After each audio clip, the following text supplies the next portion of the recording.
Vas-y. Alors il y a des gens qui sont intéressés. Oui, bien sûr. En fait, l'essentiel, c'est que on fait un test, le test le plus important, parce que c'est le test qui représente la plus grande cause de mortalité dans le monde.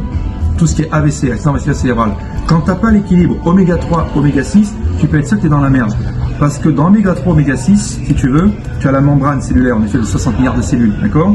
Et chaque cellule a une membrane, d'accord? Avec une aquaporine pour que les éléments pénètrent, entrent et sortent.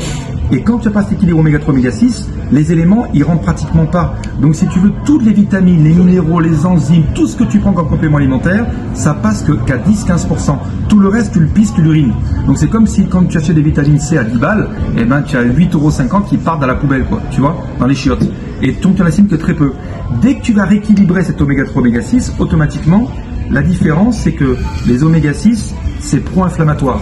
C'est tout ce que tu as dans la bouffe aujourd'hui. Les pâtes, le riz, les lentilles, les viennoiseries, les pâtisseries, les farines, les gâteaux, tout ça c'est oméga 6. Ok ? Il y a une toute petite partie, c'est oméga 3. C'est-à-dire certains poissons, comme par exemple le maquereau, la sardine, l'huile de foie de morue, c'est oméga 3. Mais le problème, c'est que tous ces poissons-là sont contaminés. L'huile d'olive.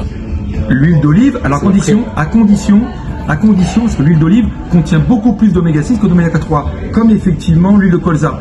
Donc même en prenant l'huile d'olive, tu vas consommer toujours plus d'oméga 6 que d'oméga 3. Il faudrait consommer que des oméga 3 pour balancer. Et en plus, il faut des polyphénols, parce que sinon les oméga 6, les oméga 3, ils crament. Tu peux pas les assimiler. Si tu sais, c'est pas avec les polyphénols de l'huile d'olive. Donc, ce qu'il faut faire, c'est que tu sais qu'un oméga 6, c'est pro-inflammatoire. Tout ce que les gens, parce qu'aujourd'hui, la plupart des gens, ils ont un oméga 3 entre 25 à 40 oméga 6. Ok ? Donc ça veut dire que pour 40 oméga 6, tu as un oméga 3. Imagine la différence. Alors qu'il y a 30-40 ans, tu avais un oméga 3 pour 5-6 oméga 6. Tu vois ce que je veux dire? C'est catastrophique. Et 99% dans le monde, les gens sont carencés. Et le pire, c'est les enfants. Il y a des enfants qui ont un oméga 3 pour 50 oméga 6. Je sais pas si tu vois le truc de malade, quoi. Donc, tu sais qu'un oméga 6, c'est quoi? C'est un acide gras polyinsaturé, d'accord? Donc un oméga 6, ça a 4 aspects. C'est pro-inflammatoire. C'est pro-tumoral et cancérigène, oméga 6. C'est également, comment on appelle ça? C'est coagulant, d'accord? C'est coagulant. Et en même temps, c'est allergène. Ça, c'est oméga 6. Maintenant, l'oméga 3, c'est quoi? L'oméga 3, c'est anticoagulant. C'est anti-allergène, c'est anti-tumoral et anti-cancer, c'est anti-inflammatoire. Tu comprendras bien qu'il faut autant d'oméga 3 pour un minimum d'oméga 6.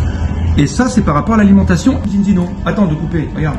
Vous avez compris ou pas? Tu as un test que tu fais ce test-là, et là, on va te donner en une semaine toute ta balance oméga 3, oméga 6 directement sur le téléphone. D'accord?